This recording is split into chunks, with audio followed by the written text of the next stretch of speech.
Okay, great. Okay, everybody. Welcome to the second session of the Seminole Patchwork with Paper. Last time we focused on using one band with two colors, having it go straight up and down, and it was one width. Today we're doing something a little bit different. Each week we're going to be doing something a little different, sort of like add to your understanding of different possibilities and how they're used. But first, I want to start with a couple of quick corrections to what I said last week. I called the Everglades a swampy area. According to my husband and my good friend Beth, who have both been there, and also to various websites I checked afterwards, the Everglades are many things. There's many interesting ecosystems within the Everglades, and none of them are swamp. A lot of them are water, but none of them are swamp. And if anybody wants to do a deep dive into the Everglades, oh my God, it's so interesting. The other thing is I said Florida wasn't Florida yet. Well, it wasn't the state at the time that Escuela was there, but Ponce de Leon coined the name Florida in the 1500s. I don't know what the Indians called it, and I actually would really like to know, but I don't know. We're going to start today, the next part of today, with Jessica Escuela. And I'm hoping that the recording of this will look good. Let's see, share. And let's listen to her for about 2 minutes. I currently am an adjunct in this. Starting over again. I'm Jessica Osceola. I graduated from FGCU in 2008, and I currently am an adjunct in the ceramics program. All my work is generally this balance of my Seminole heritage and my Irish American. I grew up Seminole in a Seminole village down in Tamami Trail. There was always somebody working. My two grandmothers, they would sit side by side and have the soap operas on, and they would sew all day long. Since I graduated with my MFA in 2016, I began exploring more textile work, mostly because in my culture, there's 4,000 tribal members, right, in the Seminole tribe. And even smaller sewers, doll makers, basket weavers. And so I felt a tremendous responsibility to continue that legacy. It's important for my children to continue and understand the culture, the arts. My mentors is my older sister, Carrie Osceola, and Christina Billy. And we learned from our grandmothers, we're continuing the legacy of what our grandmothers did, the designs they hand down, designs, colors, patterns. And as you get a little older, then you can alter things. When you think of Seminole textiles, culture, art, things like that, they're not relics of the past. We're not talking about things that we're dusting off the old museum shelves.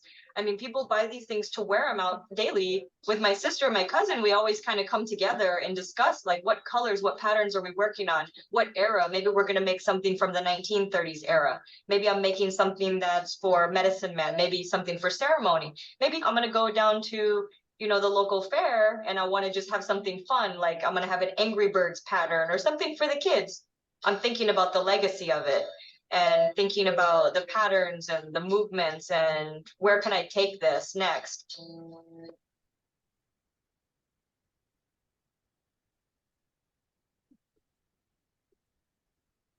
Okay, oops. Then get that to stop. Hopefully that will stop by itself. Okay. Let's see. So did you hear that all right?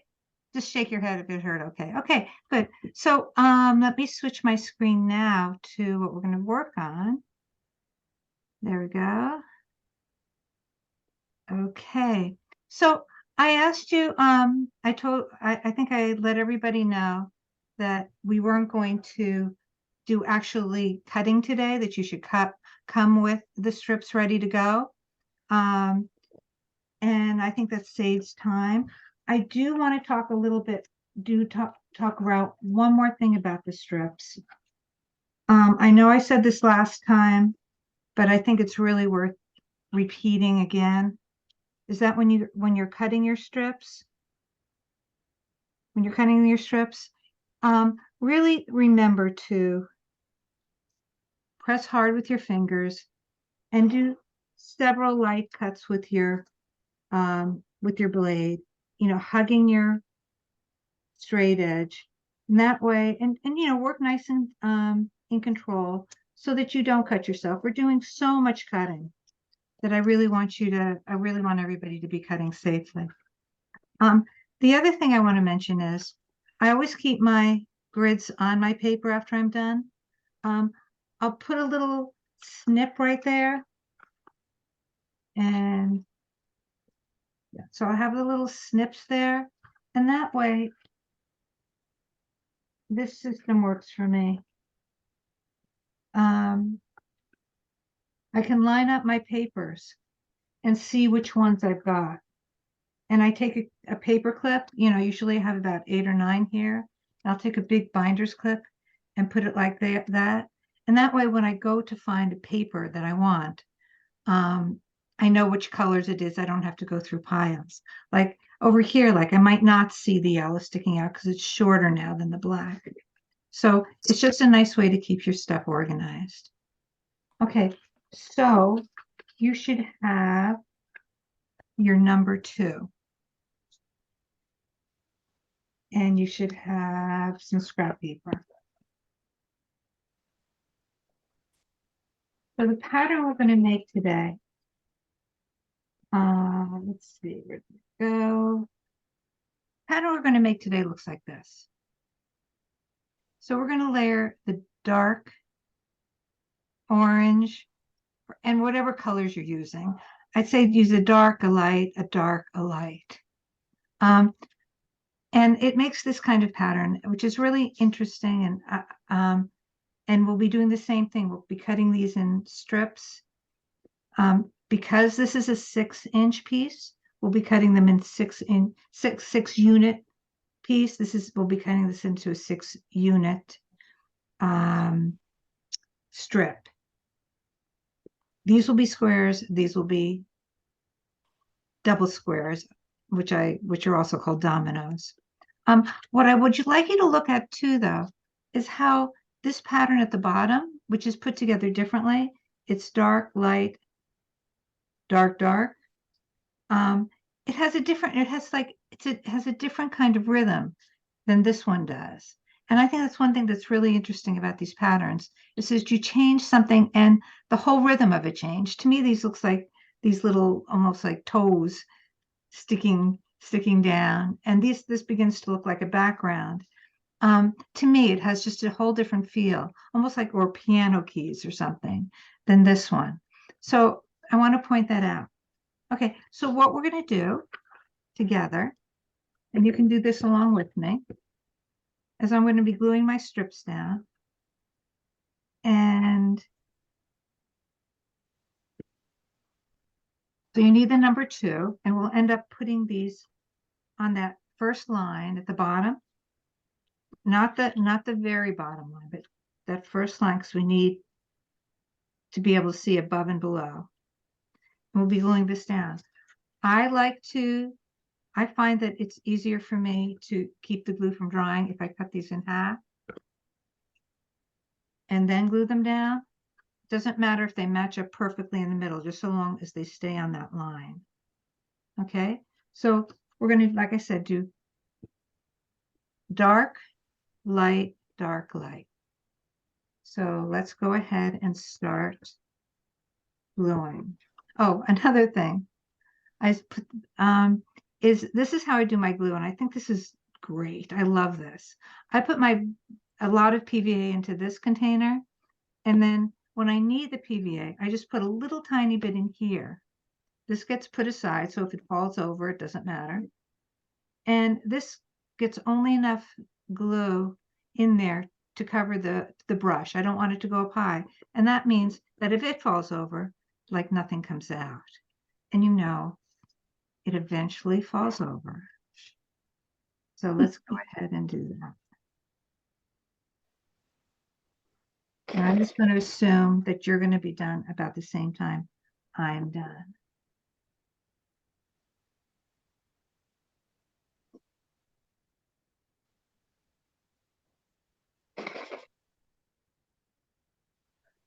Paula, are you on your view, the correct view? Because I think I'm seeing gallery view. I'm on the correct view, and Okay. um, I think if you mute all of us, Paula, what happens is if someone makes a noise, the speaker view changes. for them. Okay. Or you could spotlight yourself and then you'll I don't know if I stay. can spotlight myself on the version I have. Oh, okay. Okay, so I'll just mute all for now.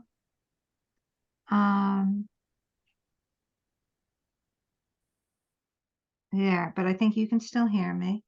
I'll mute all for now. People ask questions in the chat until I stop the recording. And then it'll just doesn't matter. I'm just trying to get the recording right. Because last time, if you noticed if you looked at the recording, you noticed I had to redo the recording without you guys being on the other side.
On my blog, I'm also going to be putting up an interview with Jessica Escuela, where she talks about the interview is called Appreciation and Appropriation.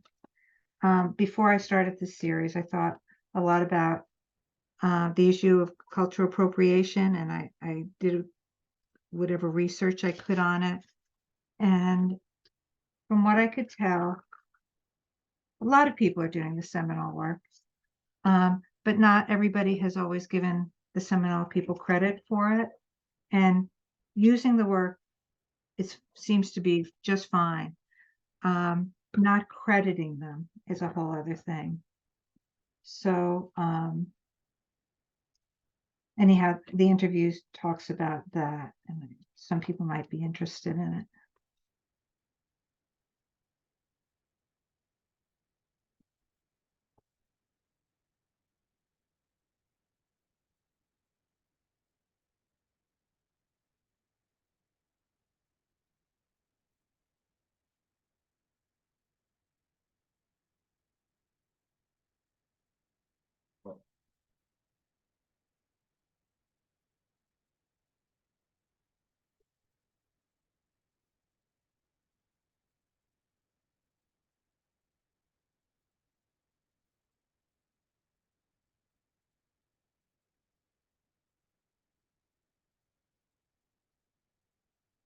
Now I'm about to finish up, but if you're not quite finished up, just keep working.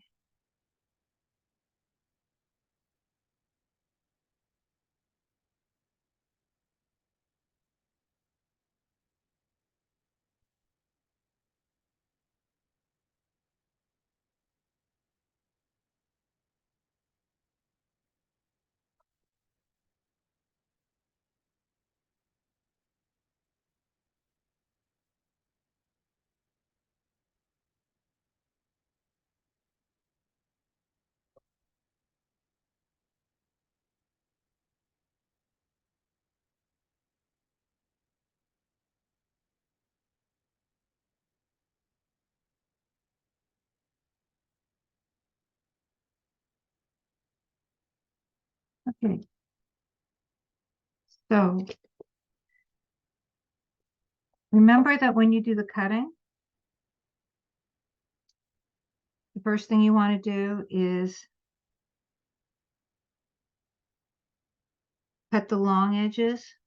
I'm working with a clear ruler today. And remember, I'm not cutting all the way through. So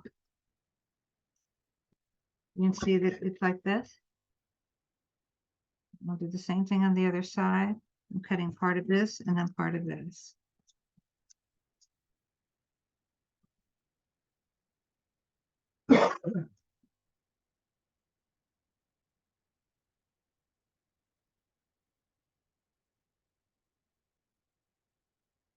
Yeah.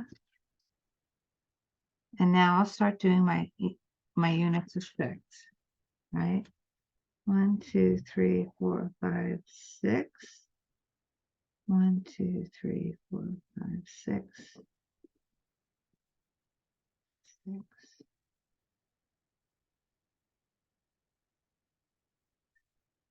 I would of course skip that part and then keep going and then have all my units.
With all the cutting I'm going to do, because you don't really need to see me cutting a lot.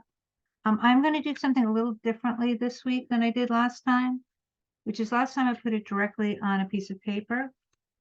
That's one way of doing it. Another way of doing it is to I'm going to put it on this piece of paper. It just fits. And then I'm actually going to cut out the whole strip eventually. So I think I'll just do that with these 4. And at this point, I'm okay with using a glue stick. It's these little pieces I really want to be glued on perfectly well. But these long strips tend to stay on. So I'm putting on my glue stick here. I'm going to line it up right to the bottom. I think I'll line it up right to the side as well.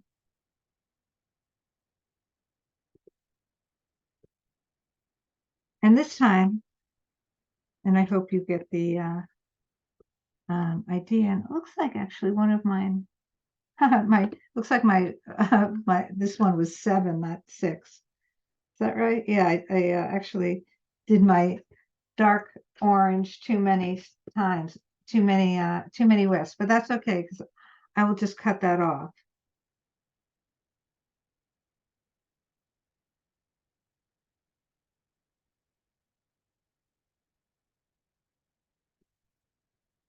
And it's 120.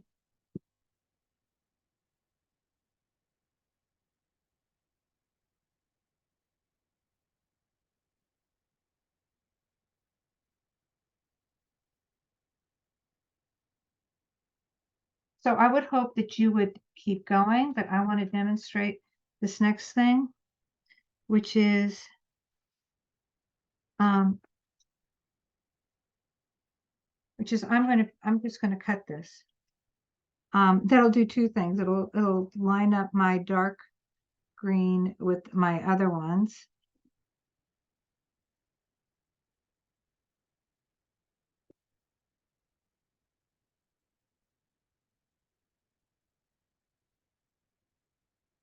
Now I need to do this on the back. Okay, so now, because I did that, now I've got this strip that I can use anywhere. I'm going to be using it on the cover of this folder because this is where I'm keeping a lot of my Seminole stuff.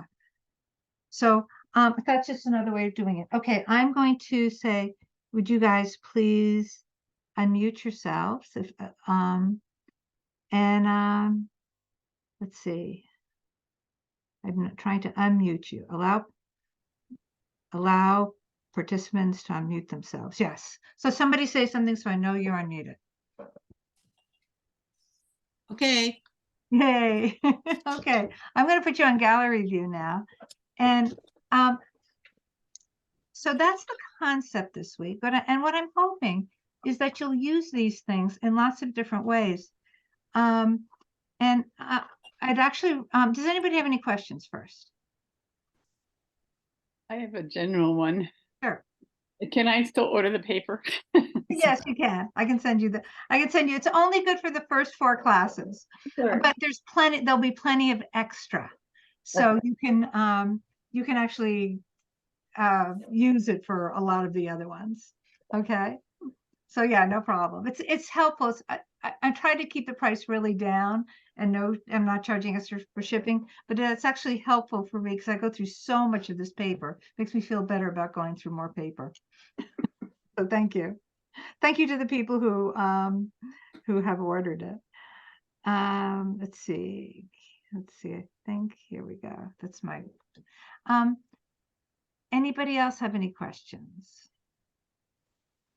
Susan, I really like for you to show people what you worked on this week. Susan went a whole different direction with it. So let me see if I can spotlight. I'm going to ask her to unmute. And let's see if I can spotlight her. Spotlight for everyone. Unmute. Okay. Okay, I'm going to spotlight you, okay? okay. Am I spotlighted? Yes. Get this. Isn't that wild? Yay. Oh. Awesome. Wowie. Very Wonderful. cool. So, you know, Wow. Susan has this way of raising the bar for all of us. And I really, and It looks like you brought in the circle drawing that you did with Clarissa Grandi.